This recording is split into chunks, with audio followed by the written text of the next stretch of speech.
Assalamualaikum warahmatullahi wabarakatuh. Beberapa hari ini tersebar sebuah video agak panjang. Saya akan mainkan dan saya akan lajukan sikit playback speed ya, sebab video ni 8 minit lebih. Jadi saya akan lajukan playback speed. Kalau nak tonton video penuh, link saya bagi dalam kotak description ya.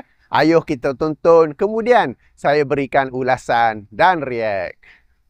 Assalamualaikum warahmatullahi wabarakatuh. Sebenarnya nak cari makanan yang halal dan thayyibah ni, Allahu Akbar, bukan mudah tau. Memang sangat susah nak cari makanan yang halal dan thayyibah ni, terutamanya kat kedai-kedai ni. Jadi sebab tu tuan-tuan, memang saya menggalakkan tuan-tuan untuk makan di rumah, masak sendiri pun tak apa. Sebab apa? Dekat contoh kita nak pergi kedai, kita nak makan. Sebab kebanyakan dia, first kali ramai yang tak jaga solat. Kedai ramai yang tak jaga solat. Lepas tu buka aurat. Kebanyakan dia buka aurat. Lepas tu apa lagi? Kebanyakannya mereka ni menggunakan produk-produk yang bukan halal dan thayyibah. Ataupun ada yang tanda halal, tapi bila nak pergi ke arah thayyibah tu, Allahu Akbar, mereka menggunakan produk-produk yang dikilangkan daripada bukan produk Muslim. Jadi sebab tu hari ni sukarnya untuk kita mencari makanan yang halal dan thayyibah. Aku contoh tuan-tuan, aku dekat Sabah ni, susah dah nak cari makanan ni, sangat susah. Kalau korang nak pergi makan ke apa kan, memang susah gila. Terutamanya kalau kita tengok kat sini kan, kat sini apa semua, memang susah nak cari makan. Korang akan rasa macam kalau kita hari nak pergi cari makanan yang halal, mudah. Tapi kalau kita nak cari makanan yang thayyibah ni, Allah, sukar. Sebab apa ni sukar? Sebabnya adalah mereka menggunakan gula. Mereka kebanyakan kedai ni, dia orang ni pakai gula putih, mereka pakai garam halus. Sebab inilah dia racun, dan inilah dia adalah sihir. Sebab apa? Sebab dia menggunakan teknologi. Nanti aku akan ceritalah macam mana dia boleh jadi sihir, macam mana dia boleh jadi racun. Sebab memang betul.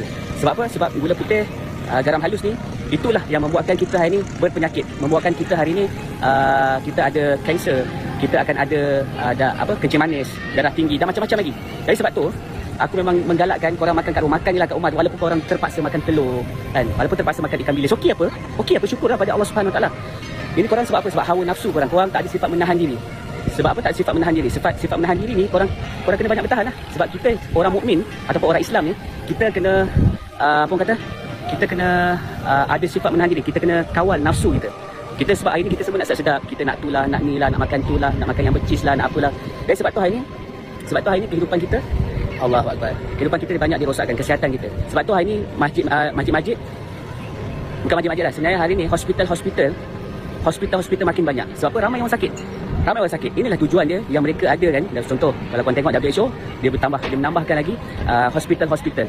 Dia menambahkan lagi hospital. Sebab ini ada perniagaan. Bila banyaknya hospital, maka bila ada hospital ni, dia kena create satu masalah, iaitu kesihatan.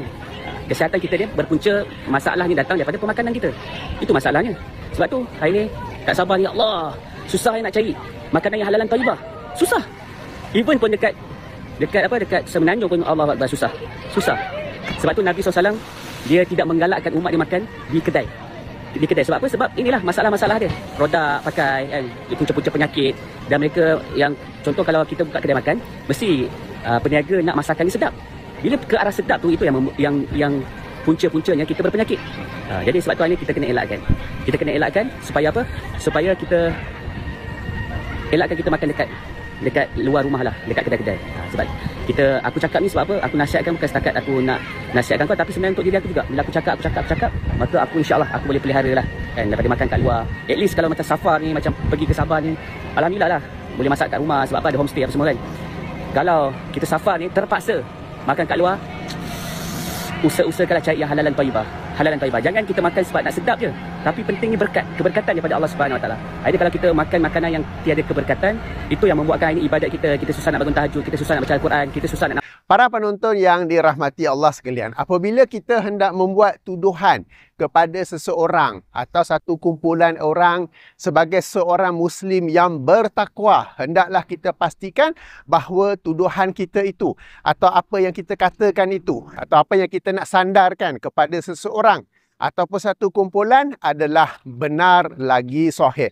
Sebagai contoh, saya pun ada membuat video-video react dan saya pastikan kalau ustaz tu saya kenal, saya sebut nama dia. Supaya orang tak buruk sangka semua ustaz macam tu, tapi ustaz yang seorang tu saja yang berkata sedemikian.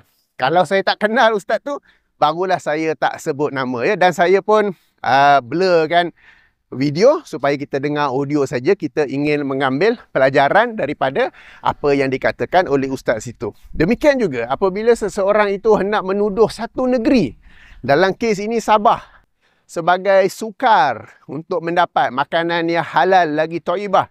Kemudian ada pula racun lah, sihir lah, maka dia kena kemukakan bukti.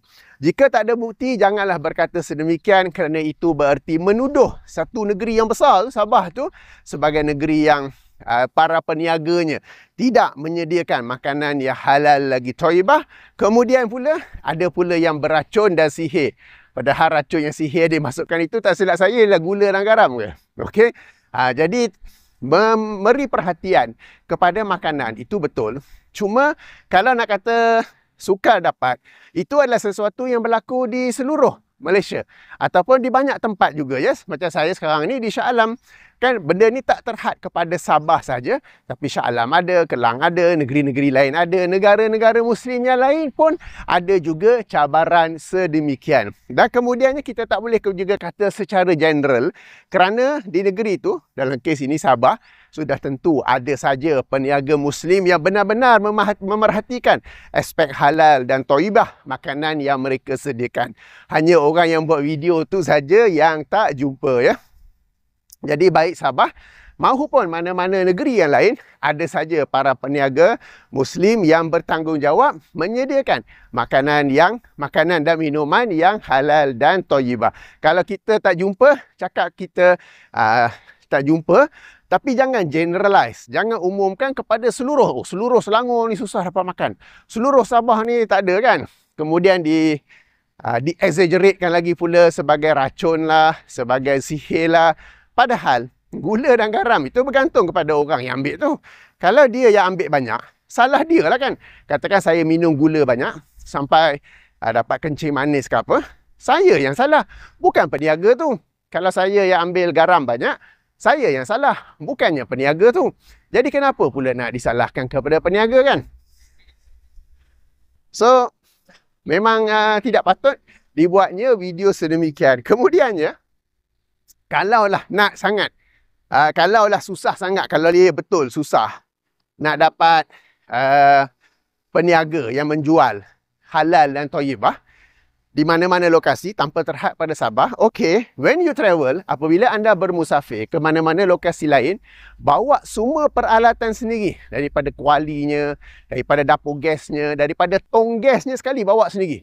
Sebab kalau kita pergi travel, katakan yang orang dalam video tadi dia pergi bercuti ke Sabah, dia duduk di homestay ke, di motel ke, hotel ke, dia nak masak sendirilah, sebab dia kata susah cari, dia nak masak sendiri. Tong gas tu macam mana? Sebab mungkin orang yang jual tong gas tu, mungkin, ya, bukan semua, mungkin dia curi tong gas tu, kan. Mungkin dia pegang tu, tangannya tadi dia makan babi, dia makan khinzir, dia tak basuh dengan air dan 7 kali basuhan apa, dan dia pun bawa tong gas, anda pun pasang tong gas, kan. Mungkin macam-macam lagi kemungkinan, kan. Jadi kalau betul nak sangat sampai di negeri lain tak ada yang halal dan thayyibah, bawa semua peralatan, termasuklah dengan tong gasnya sekali, ya. Tuan-tuan dan puan-puan yang dirahmati Allah, tentang makanan minuman ni betul, kita kena jaga dari aspek halal dan thayyibah. Namun yang ditekankan dalam Islam ialah sekadar zahirnya sahaja. Tidak dituntut untuk membuat sangkaan-sangkaan di sebalik zahir itu. Kalau kita nampak secara zahir, ia adalah halal dan thayyibah. Garam pula, kita sendiri yang nak tambah. Kalau kita order kopi ke apa, kita sendiri yang boleh minta kopi kurang gula, kopi kurang manis, kan. It is okay, dah cukup dah. Tak perlu nak memberat-beratkan diri. Kalau sesiapa yang nak memberatkan diri sendiri, dipersilakan. Tapi janganlah pula menuduh satu negeri tu sebagai tidak ada yang halal dan thayyibah, atau sangat sukar untuk dijumpa yang halal dan thayyibah. Kemudian menuduh pula peniaga tu, ada kan disebutkan tak solat. How you know? Tak solat, kan? Kan inilah sudah bersangka-sangka kepada sesama Muslim. Kamu nak tuduh peniaga tu sekian-sekian dengan sangkaan sekian-sekian. Sekarang ni kamu sendiri yang memburukkan diri kamu sendiri. Okey, jadi dalam Islam cukup kita menilai secara zahir. Tak perlu kita pergi masuk dalam kedai, tanya tukang masak ke, peniaga ke, kamu dah solat ke? Kamu ni ambil ni daripada mana? Itu dari mana? nak pastikan halal dan thayyibah tak perlu. Kalau sendiri yang nak set standard sedemikian, dipersilakan. Namun, macam saya kata, dari semua aspek lah. Dan jangan pula mudah membuat tuduhan. Kemudian ada apa lagi? Hospital semakin banyak kerana orang sakit semakin banyak. Halo, hospital semakin banyak sebab jumlah penduduk semakin banyak. Bila jumlah penduduk banyak, katakanlah kalau penduduknya mudah kata 5 juta, 10% yang sakit. Penduduk sekarang telah pun berkembang menjadi 10 juta, 10% yang sakit. Bila penduduk bertambah, hospital pun kenalah besar untuk menampung penduduk yang bertambah. Bukan kerana jumlah orang yang sakit tu banyak. Orang yang sihat tu pun banyak saja. Okay. Jadi ini satu formula yang kononnya hospital tambah banyak kerana kena racun lah, kena sihir. Tak. Kerana penduduk semakin ramai. Bukannya kerana orang sakit semakin ramai. Penduduk semakin ramai, maka hospital pun kenalah semakin besar. Demikian juga perkhidmatan-perkhidmatan awam yang lain pun perlulah di-upgrade untuk menampung penduduk yang semakin ramai. Ini as simple as that. Baik, itulah sedikit ulasan saya ya. Sebab saya pun, walaupun saya bukan orang Sabah, saya pun tak puas hati jugalah bila dengan mudah-mudah menuduh saudara-saudara kita yang Muslim di Sabah dengan tuduhan sedemikian. Dan sebelum berakhir, masa sekarang ni, memang banyak orang buat video, saya pun buat video. Ayuh kita perhatikan video kita ini selari dengan nilai-nilai Islam. Kita buat video dengan penuh ketakwaan, dengan penuh kesedaran bahawa di akhirat kelak Allah akan tanya balik video yang kita buat itu. Okey? Jadi kita nak beri pesanan, nak beri ulasan, nak beri kritikan, haruslah kita double check dan kita perhatikan perkataan yang kita guna. Dan kalau dah orang dah tegur banyak salah apa, boleh perbetulkan ataupun take down the video ke apa ya. Ayuh kita jadikan media sosial ni untuk menyebarkan kebenaran dan bukan pula menyebarkan sangkaan dan tuduh-menuduh. Baik, demikian ulasan saya. Agaknya lagi pendek daripada video tadi tu kan. Baik, subhanakallahumma wa bihamdika asyhadu an la ilaha illa anta astaghfiruka wa atubu ilaika. Assalamualaikum warahmatullahi wabarakatuh.